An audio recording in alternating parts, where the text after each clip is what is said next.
dipanggil untuk bermisi. Dan minggu ini kita akan berbicara tentang siapa yang dipanggil. Siapa yang dipanggil? Ya, panggilan Tuhan Yesus untuk bermisi ada dipanggil untuk setiap orang. Bapak Ibu Saudara yang dikasihi Tuhan. Memang dalam situasi yang tidak menentu seperti ini, di mana peperangan masih terus terjadi bencana alam, kemarin banjir di Jakarta, belum lagi peristiwa politik dan hal-hal yang lain, itu kadang-kadang membuat kita menjadi takut juga sebenarnya untuk berbagi. Tapi Bapak Ibu Saudara yang dikasihi Tuhan, apapun yang kita hadapi di dalam kehidupan kita, apapun yang kita hadapi di tempat kerja, di kantor, di kampus, dimanapun kita berada, sebenarnya panggilan kita tetap bahwa kita harus pergi menyampaikan kabar baik. Karena itu sebelum Tuhan Yesus naik ke surga, dia menyampaikan ini dalam Matius pasal 28 ayat 19 itu dikatakan bahwa pergilah, jadikanlah semua bangsa muridku. Bahkan di 1 Petrus juga Rasul Petrus mengingatkan kita bahwa kita adalah orang yang dipilih Tuhan, umat pilihan Tuhan, bangsa yang dikuduskan Tuhan. Bukan sekedar dipilih lalu jadi barang kesayangan atau dipilih lalu ditaruh di lemari pajang sebagai hiasan. Tidak, saudara dipanggil, dipilih, diselamatkan dan dijadikan umat kesayangannya untuk pergi menceritakan perbuatan-perbuatan Tuhan yang luar biasa. Bahkan di Kisah Para Rasul juga kita tahu gitu. Sebelum Tuhan Yesus naik itu dia bilang kita akan terima kuasa. Nah Bapak Ibu, minggu lalu saya sampaikan juga bahwa Bapak Ibu nggak akan pernah mengalami kuasa Tuhan, nggak akan pernah bisa bikin mukjizat, nggak akan bisa melakukan perkara-perkara besar di mana nama Tuhan dipermuliakan di situ, kalau kita tidak mau mengabarkan kabar baik. Jadi Bapak Ibu, setiap kita semua dipanggil oleh Tuhan. Hari ini saya ingin mengajak kita merenungkan beberapa hal. Pertama, ada yang menjadi perenungan kita, apakah hidup kita sudah menjadi kesaksian nyata gitu. Apakah melalui kehidupan kita ada orang yang merasa diberkati, bahkan terinspirasi untuk mengenal Tuhan yang kita percaya. Apakah orang lain bisa melihat Yesus melalui cara kita berbicara misalnya, cara kita bersikap, cara kita bertindak, merespon apa yang terjadi dalam hidup kita. Apakah kita sudah menjawab panggilan untuk bersaksi dimanapun kita ditempatkan oleh Tuhan. Bapak Ibu, siapapun kita, apapun latar belakang kita, bagaimanapun keadaan kita saat ini, itu nggak pernah jauh dari kita, yaitu panggilan untuk bersaksi. Tuhan menyuruh kita untuk bersaksi. Jadi kalau ditanya sebenarnya untuk apa sih Bapak Ibu diselamatkan oleh Tuhan gitu? Selain agar kita terlepas dari ikatan dosa, sebenarnya apa gitu? Tadi Petrus berkata bahwa kita dipanggil untuk memberitakan perbuatan-perbuatan Tuhan yang luar biasa. Nah, pertama-tama dikatakan ini adalah setiap orang percaya adalah saksi. Di dalam Bapak Ibu boleh buka Alkitabnya dan kita bisa melihat Matius pasal 28 ayat 19 sampai 20 itu. Matius pasal 28 ayat 19 sampai 20. Mari kita baca bersama-sama, karena dalam ibadah kalau nggak baca Alkitab itu kurang mantap, kurang afdol ya Pak ya. Jadi Bapak Ibu mari bangkit berdiri, kita buka Alkitab kita. Di sini ada juga di monitor kalau bisa lihat, yang sering dikenal sebagai Amanat Agung. Kita akan baca bersama-sama. 1, 2, 3. Karena itu pergilah, jadikanlah semua bangsa muridku, dan baptislah mereka dalam nama Bapa dan Anak dan Roh Kudus, dan ajarlah mereka melakukan segala sesuatu yang telah kuperintahkan kepadamu, dan ketahuilah aku menyertai kamu senantiasa sampai akhir zaman. Bapak Ibu silahkan duduk. Puji Tuhan, kita masih dapat kesempatan membaca Alkitab. Kita masih dapat kesempatan untuk merenungkan bersama-sama. Nah, setiap orang percaya adalah saksi bagi kebesaran Tuhan untuk dunia ini. Bapak Ibu, panggilan itu sekali lagi bukan hanya untuk misionaris, panggilan untuk memberitakan kabar baik itu, panggilan untuk menceritakan perbuatan-perbuatan Tuhan yang besar itu bukan saja tugas misionaris misalnya. kayak Jessica, Rebecca yang datang di sini, bukan itu saja, bukan juga tugas orang-orang tertentu, tapi semua kita. Tante Sun ya, dipanggil Tuhan untuk menjadi saksi. Semua yang telah mengalami keselamatan, di mana kita merasakan berkat-berkat Tuhan di dalam kehidupan kita. Nah, perintah Tuhan ini jelas sekali di dalam Matius yang kita baca ini universal. Karena itu pergilah, katanya jelas gitu. Jadikanlah semua bangsa muridku dan baptis. Tuhan tidak bilang karena itu murid-muridku pergilah, karena itu orang Kristen pergilah, enggak. Karena itu pendeta pergilah, enggak. Tapi semua orang yang sudah menerima keselamatan dan anugerah Tuhan dipanggil untuk pergi memberitakan kabar sukacita. Tuhan Yesus tidak hanya memerintahkan murid-murid saja, tetapi juga semua pengikutnya untuk pergi dan memberitakan Injil. Amanat agung ini ditujukan bagi gereja dari segala masa. Bapak Ibu, kan firman Tuhan nggak akan berubah. Ya, amin. Berarti perintah Tuhan juga nggak berubah. Jangan-jangan Bapak Ibu hidupnya masih nggak berhenti-berhenti dari masalah, pergumulan dan persoalan, mungkin karena nggak mau menuruti perintah Tuhan juga gitu. Pergi memberitakan pekerjaan-pekerjaan Tuhan yang luar biasa. Bukan sekedar bercerita, bersaksi di mimbar ini menceritakan bagaimana Tuhan tolong saya, bagaimana Tuhan sembuhkan saya, bukan. Tapi di dalam keseharian kita harus menceritakan kabar baik kepada setiap orang. Dan nggak pilih-pilih. Nggak pilih-pilih, harus setiap orang. Setiap orang percaya dipanggil untuk menjadi saksi, bukan hanya tugas orang-orang tertentu. Bapak Ibu, saudara yang dikasihi Tuhan, menjadi saksi berarti menceritakan perbuatan-perbuatan yang dilakukan oleh Tuhan Yesus. Setidak-tidak dari bacaan kita ini ada 4 hal dari Matius pasal 28 ini yang disuruh Tuhan. Pertama, pergi, artinya kita aktif keluar. Bapak Ibu, jadi orang Kristen bukan hanya sekedar beribadah di gereja, aktif dalam pelayanan gereja, tapi kita harus pergi menjangkau orang lain. Ibu Meti dulu semangat banget bawa orang-orang baru ke sini gitu. Ada siapa ya, Uni Emi udah lama nggak ada. Terus ada orang lain lagi. Ayo kita bawa orang-orang untuk mengenal Tuhan. Ceritakan kebesaran-kebesaran Tuhan. Terus yang kedua, Tuhan Yesus di dalam bacaan kita Matius 28 juga bilang jadikan murid. Bukan sekedar memberitakan Injil, memberitakan Tuhan Yesus, memberitakan kematian di kayu salib menebus dosa kita. Tapi kita juga menuntun mereka untuk tumbuh di dalam firman Tuhan, di dalam kebenaran firman Tuhan, menjadi contoh bagi mereka. Kalau orang yang belum percaya, beritakan kabar sukacita kepada dia. Tapi kepada orang yang sudah percaya, berikan contoh yang baik kepada dia. Kalau ada orang yang sudah Kristen, percaya sama Tuhan Yesus, hidupnya nggak baik, atau mungkin tadi di mobil kami ngomong sama Ko Andi, ada orang yang gak rendah hati misalnya. Kita harus kasih contoh. Kita harus beritakan firman Tuhan. Bapak Ibu, membaptis itu juga diperintahkan oleh Tuhan. Membawa mereka masuk ke dalam persekutuan dengan umat satu tubuh.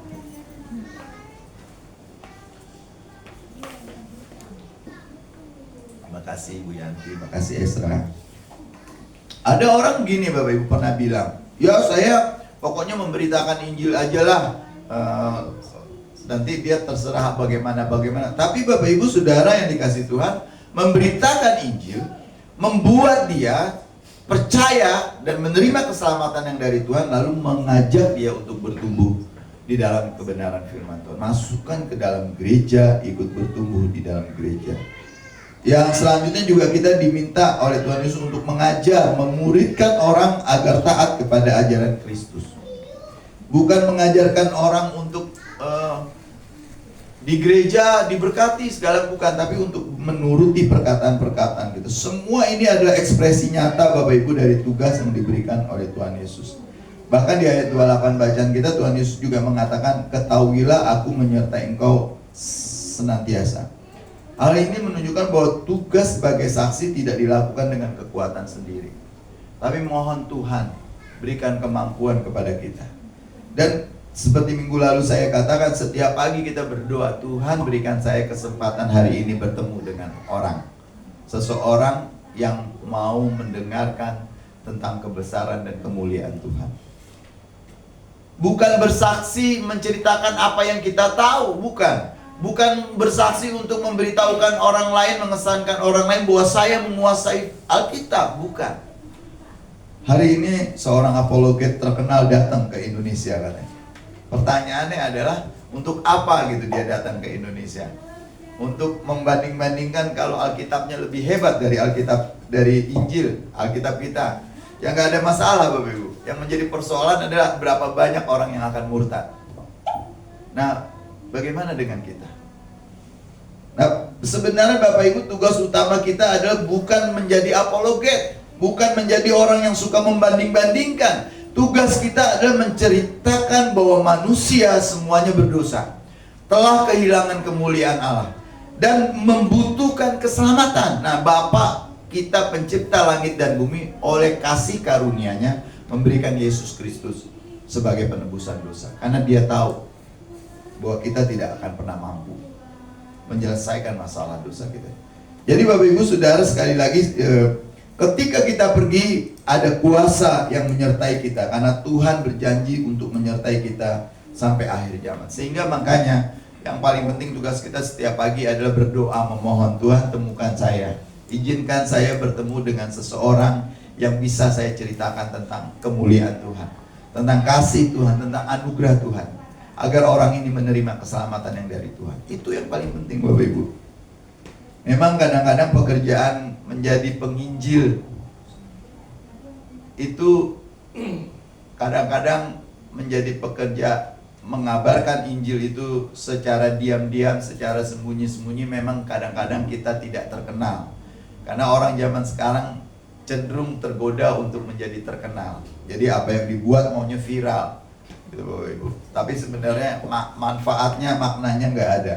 Tapi kita diminta oleh Tuhan, setiap orang percaya, untuk menjadi saksi. Kita dipanggil sebagai murid Kristus. Kita tidak hanya dipanggil untuk percaya, tetapi juga bersaksi dalam kata, perbuatan, dan cara hidup kita, agar dunia mengenal Tuhan. Bapak Ibu Saudara yang dikasihi Tuhan, Tuhan menginginkan kita menjadi saksi melalui cara hidup kita. Tentunya kita bisa aja menceritakan Alkitab dari Kejadian sampai Wahyu. Bapak Ibu bisa aja menguasai ayat-ayat emas, membuat orang tersentuh. Tapi juga harus disertai dengan sikap hidup kita.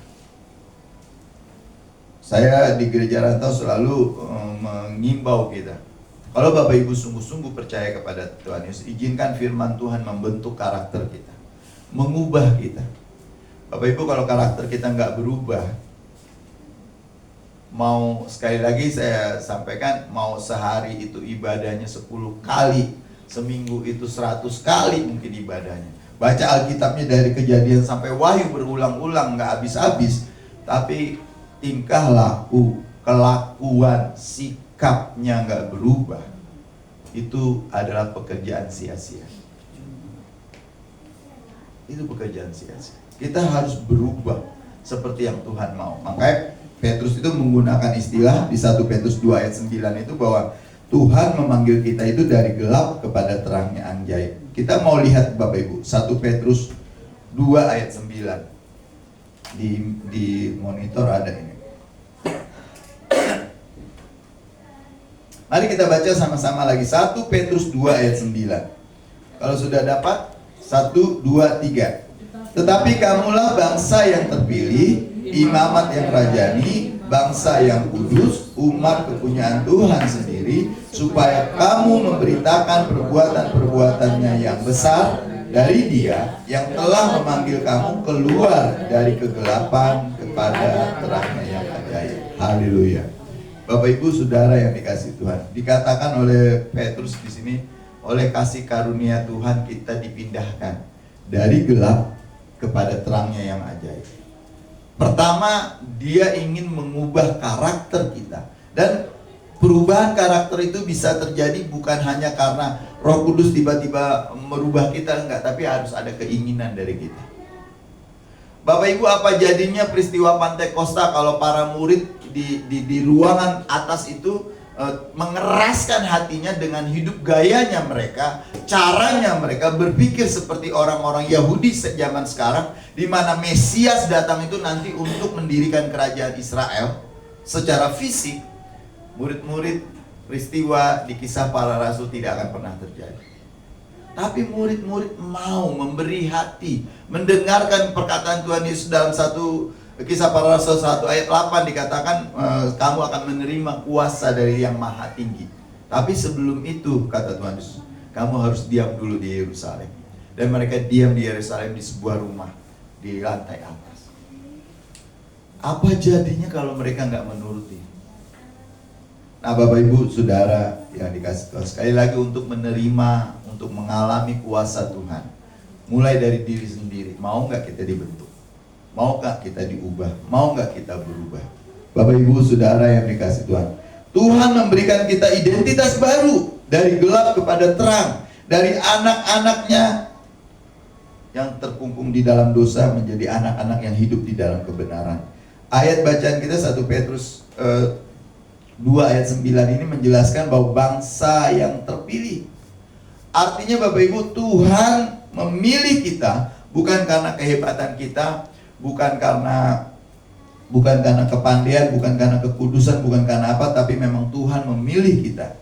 Ini yang disebut predestinasi. Tuhan menentukan kita, memilih kita untuk menjadi anak-anaknya. Imamat yang rajani dikatakan kita adalah diangkat sebagai imam.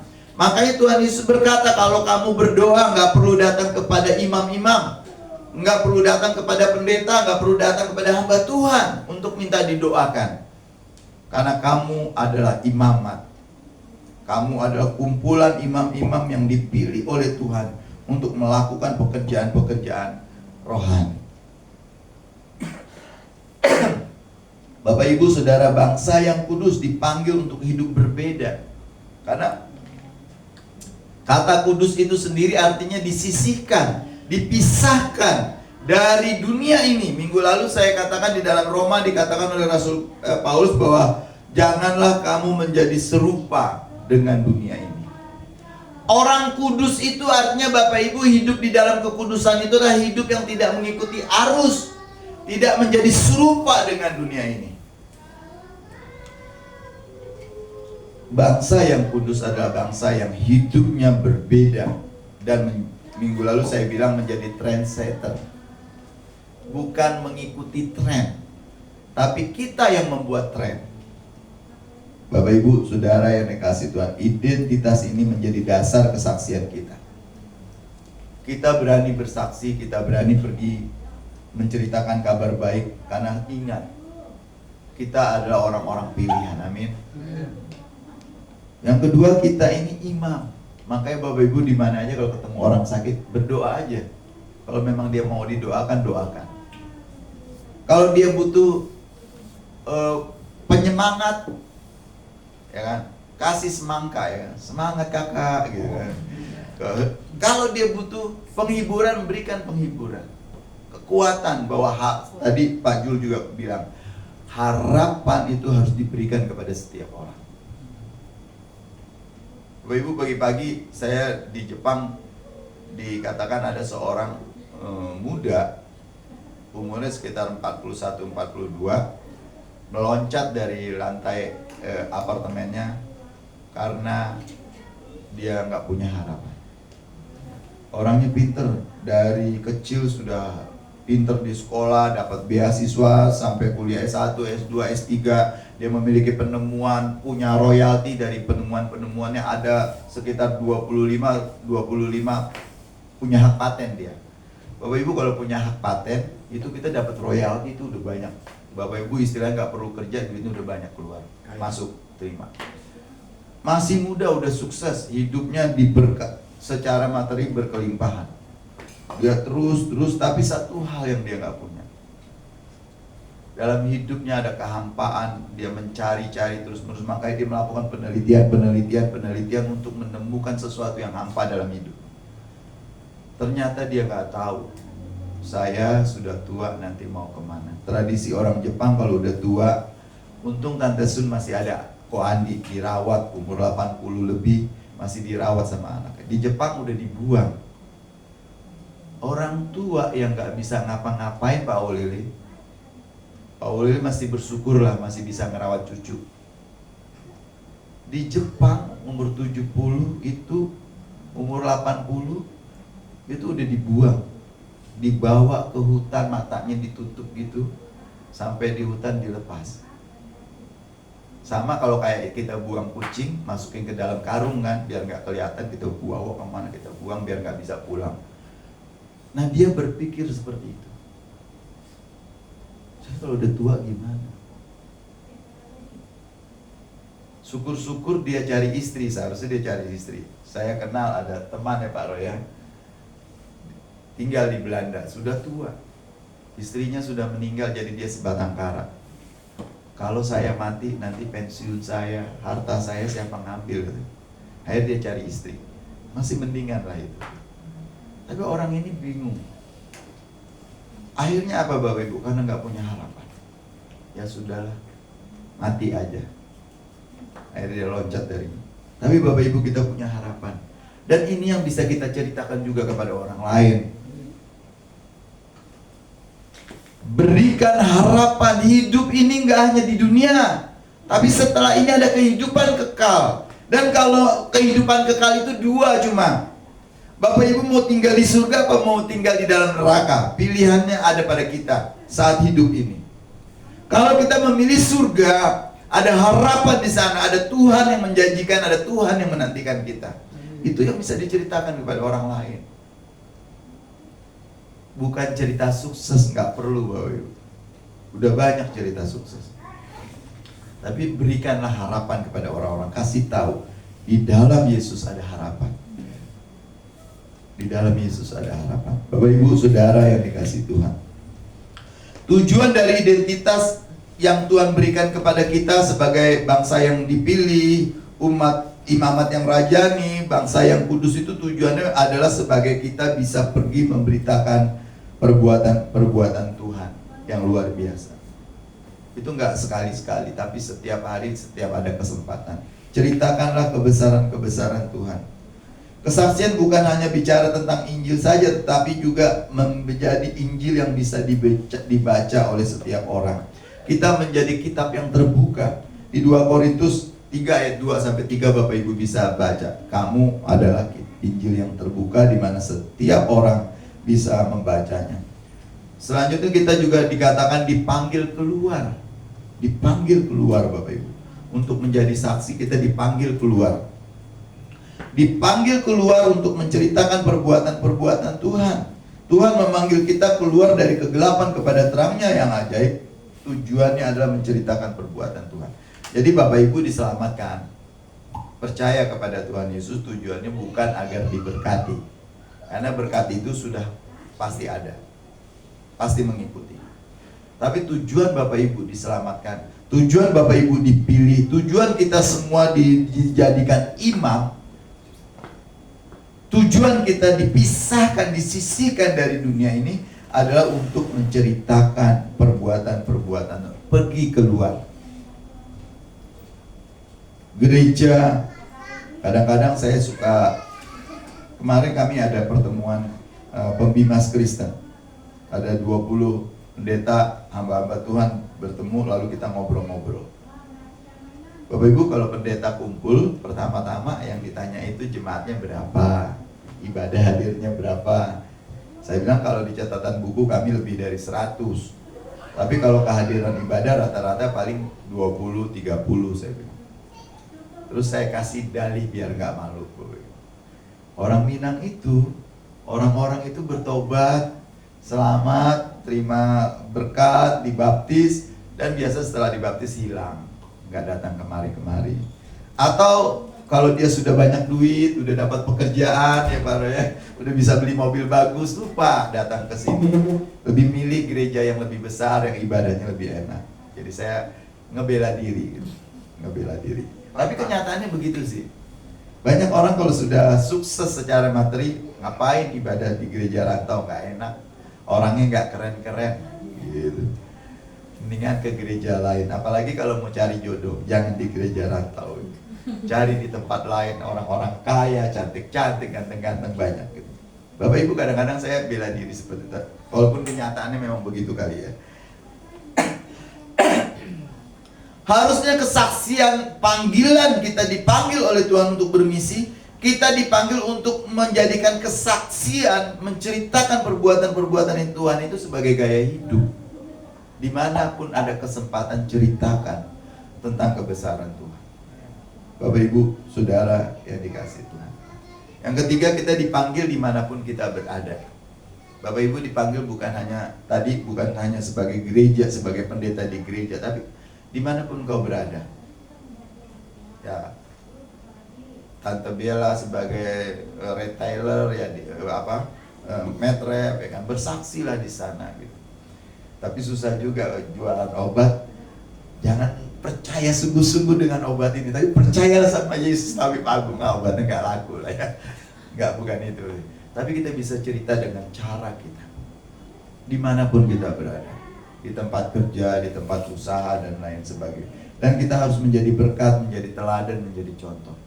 Mulai dari perkataan kita, mulai dari sikap kita, mulai dari tingkah laku kita, dan mulai dari respon kita ketika menghadapi segala sesuatu. Bapak Ibu, Saudara yang dikasihi Tuhan, kita dipanggil sekali lagi bukan hanya di gereja saja, tapi dimanapun kita berada. Seperti di dalam Kisah Para Rasul 1 yang tadi saya sampaikan, ayat 8 dikata gini, tetapi kamu akan menerima kuasa kalau Roh Kudus turun ke atas kamu, dan kamu akan menjadi saksiku di Yerusalem pertama-tama, di seluruh Yudea, Samaria, sampai ke ujung bumi. Jadi jelas Bapak Ibu bahwa panggilan kita bukan hanya di tempat tertentu, tapi di seluruh tempat. Mulailah, kata kalau Yerusalem itu kan berarti berbicara mulailah dari lingkungan dekat kita dulu, orang-orang yang kita kenal dulu. Bapak Ibu, memang kadang-kadang orang suka bilang gini, Nabi nggak diterima di kampung halamannya. Benar Bapak Ibu, benar. Tapi kalau kita jadi nabi yang bisa menjadi berkat, bisa menjadi teladan, bisa menjadi contoh, saya percaya kita diterima. Saya di Padang diterima Bapak Ibu. Waktu saya di Padang saya diterima. Ya. Saya nggak pernah diusir, tinggal di komplek, di perumahan, di pojokan, sama tetangga kita nggak dimusuhin. Di lingkungan dekat-dekat juga kita nggak dimusuhin. Kenapa? Karena kita belajar untuk menjadi contoh yang baik. Lingkungan terdekat dulu diberkati karena Yeremia 29, saya senang ngutip ayat ini, Yeremia 29 ayat 7 katakan, usahakanlah kesejahteraan di mana kota kamu aku buat. Karena kesejahteraan kota itu menjadi kesejahteraan. Bapak Ibu, lingkungan terdekat dulu. Lalu baru ke Yudea, wilayah yang lebih luas bisa kita bersaksi. Samaria adalah wilayah yang tidak nyaman, karena Samaria itu dikenal sebagai orang-orang kafir bagi orang Yahudi, musuh. Tapi Tuhan juga tetap menyuruh kita pergi ke tempat di mana kita mungkin nggak mau. Seperti Yunus diperintahkan Tuhan untuk memberitakan akan kehancuran suatu kota yang namanya Niniwe, tapi Yunus nggak mau. Kota Samaria berkata tentang sesuatu yang tidak mau kita lakukan, tapi Tuhan mau kita melakukannya. Pergi ke Samaria. Makanya dikatakan Yerusalem, Yudea, Samaria. Mungkin orang-orang Yahudi kalau dibilang memberitakan kabar baik ke Yerusalem masih enak ya Pak Roy. Pergi ke Yudea, masih enak, Yudea itu saudara sehaya juga. Tapi ketika disuruh pergi ke Samaria, oh nanti dulu, ini keturunan anjing-anjing katanya. Nggak mau. Tapi Tuhan bilang pergi. Setelah itu barulah kita bisa berbicara pergi ke ujung bumi. Bapak Ibu, tapi ada banyak orang senang mengabarkan kabar baik di lingkungan terdekat, lingkungan yang agak sedikit luas, tapi semua lingkungan itu mengenal kita. Kita kenal situasinya. Orang bilang Pak Yan ke Padang pelayanan, wih berat. Enggak, saya nyaman karena saya tahu itu kampung saya. Saya bisa berbahasa di situ, saya tahu gaya orang di situ. Tapi coba kalau saya disuruh Pak Yan coba pergi ke Gaza misalnya. Mungkin saya pikir-pikir juga. Bapak Ibu Saudara Tuhan menyuruh kita pergi ke tempat yang tidak nyaman juga.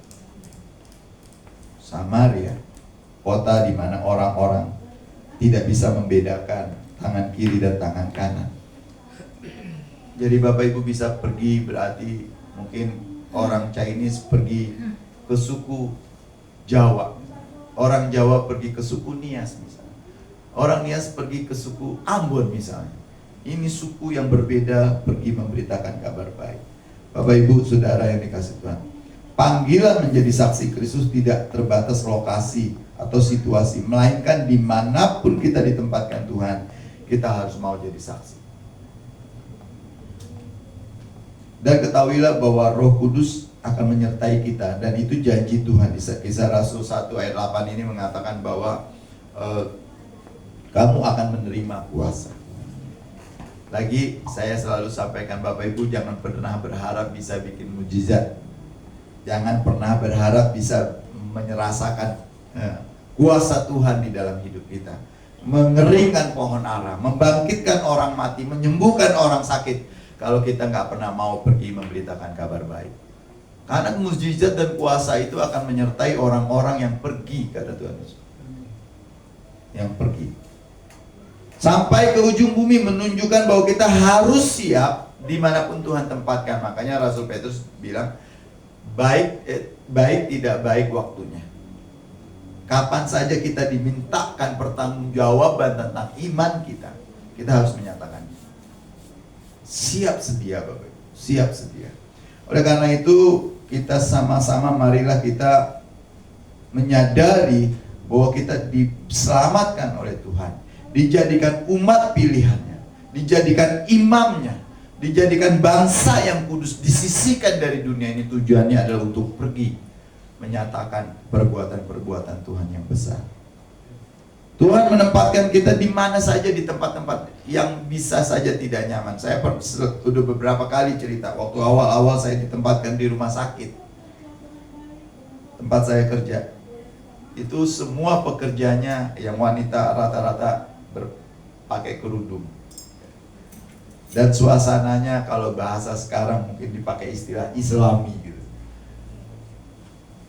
Tapi ya Tuhan kasih kesempatan di situ, ya sudah gitu. Saya juga harus tunjukkan iman saya gitu. Jadi setiap pagi saya nggak akan bilang Assalamualaikum, karena mereka mau lingkung di situ ada orang Kristen, mau di situ ada orang Buddha. Kalau mereka datang masuk ke ruangan pasti bilang apa? Assalamualaikum. Saya nggak mau tahu juga gitu loh. Saya Kristen. Salam. Pagi-pagi saya tuh satu lantai dengar suara saya itu salam, selamat pagi. Gitu. Kalau saya nggak masuk kerja atau dinas luar, orang besok nanya, Pak Yan kemarin kemana? Jadi tahu. Karena pagi-pagi nggak ada yang bilang damai sejahtera untuk kamu. Bapak Ibu Saudara dimanapun Tuhan tempatkan. Dan akhirnya sekarang ada sebagian dari teman-teman Muslim itu nggak Assalamualaikum lagi. Tapi kalau masuk, selamat pagi. Mungkin sadar dia bahwa ini bukan masjid gitu. Jadi masuk itu di sini ada semua orang. Bapak Ibu Saudara, setiap kita memiliki peranan untuk bersaksi dengan cara kita, dengan bidang kita, dengan ilmu kita. Ya kalau hamba Tuhan, pendeta seperti kayak Pak Roy, saya mungkin karena kita sudah belajar, mungkin kita bersaksi dengan gaya pakai Alkitab dan lain sebagainya. Bapak Ibu bisa menceritakan apapun yang baik tentang kebesaran Tuhan kita. Oleh karena itu sekali lagi dimanapun kita berada, kenali lingkungan kita. Cari celah, cari peluang untuk bisa bersaksi tentang Tuhan. Misi menjadi misi, kita dipanggil untuk bermisi, dimulai dari diri kita mau memancarkan kasih Tuhan ke lingkungan kita. Sekali lagi Bapak Ibu Saudara yang dikasih, siapakah yang dipanggil? Kita semua yang sudah menerima anugerah Tuhan. Bagaimana kita harus bersaksi? Sadari diri kita dulu. Kita umat pilihan, kita imam. Jadi jangan takut Bapak Ibu. Kalau bersaksi itu, kemarin dalam pertemuan saya ngomong gini, kenapa sih gereja kalau kita mengalami penganiayaan, mengalami perusakan dan lain sebagainya, gereja-gereja yang lain gak pernah mau merespon? Paling kita nanti kalau terjadi sesuatu dari orang yang pernah merusak itu kita rame-rame post, itulah gara-gara ini gereja yang terjadi di Cidahu kan kayak gitu. Tiba-tiba ada angin badai puting beliung, desanya rusak. Itu begini-begini. Tapi ketika gereja itu dirusak, ketika ada orang Kristen yang mengalami penganiayaan, kita nggak pernah bertindak, kita nggak pernah bersuara, kita diam aja. Ketika terjadi sesuatu barulah kita ini. Bapak Ibu yang hangat ini yang memalukan sebenarnya. Cidahu itu yang pertama merespon itu siapa? Bukan gereja, bukan orang Kristen, tapi kalangan dan lingkungan mereka. Kenapa? Karena kita kebanyakan nggak menyadari siapa diri kita. Siapa diri kita? Kita nggak sadar. Kita adalah umat pilihan yang dipindahkan dari gelap kepada terangnya yang ajaib. Hidup kita adalah Injil yang terbuka. Apapun yang kita buat, orang menilai. Bapak Ibu bikin baik, Bapak Ibu bikin buruk, orang menilai.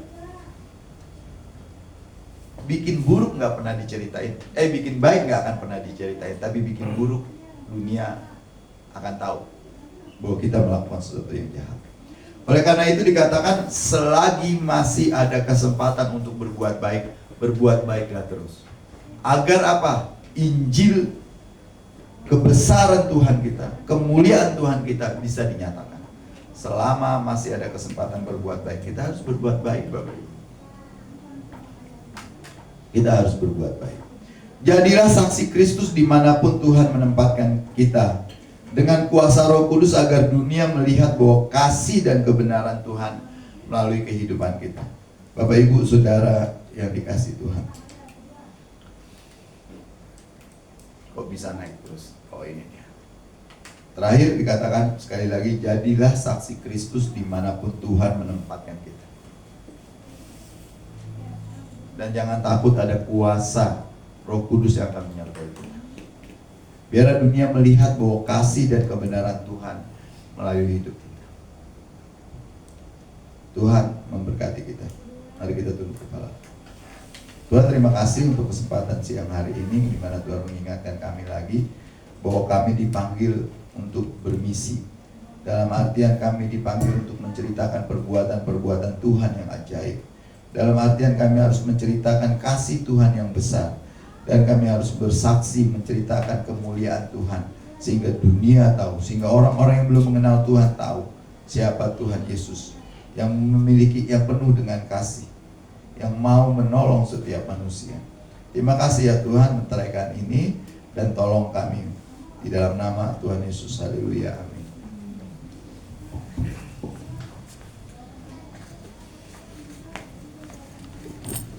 Terima kasih Pak, dapat firman yang telah